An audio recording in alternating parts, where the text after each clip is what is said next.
अस्सलाम वालेकुम। हाँ जी प्यारे, की हाल है। फहद मुस्तफा साहब की एक गल जी कि बड़ी चल रही, कल मैं उत्ते एक छोटी जी वीडियो बनाई सी कि लोग अपन फैमिलियां वेच के ते फिर पैसे कमा रहे हैं। जेडे बंदे अपन फैमिलियां वेचते बड़ा उन्होंने गुस्सा किया, बड़े उत्ते आके वो व्लॉग जे किए उन्होंने दो कमल आफ्ताब, दूसरा मुंडा सिस्ट्रोलॉजीज। आ एक वीडियो वेख लो फिर गल करते हैं।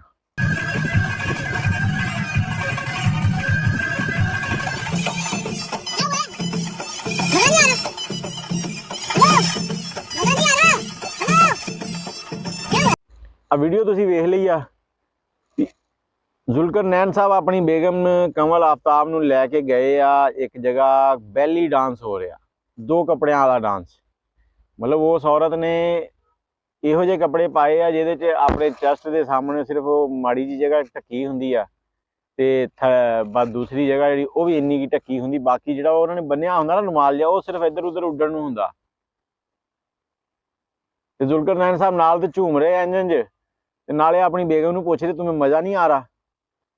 वो लानतिया मज़ा उन्होंने खे आवे, एक औरत के सामने दूसरी औरत नंगी नचा रहा तो उत्तों व्लॉग बना के लोगों के विच विखा रहा।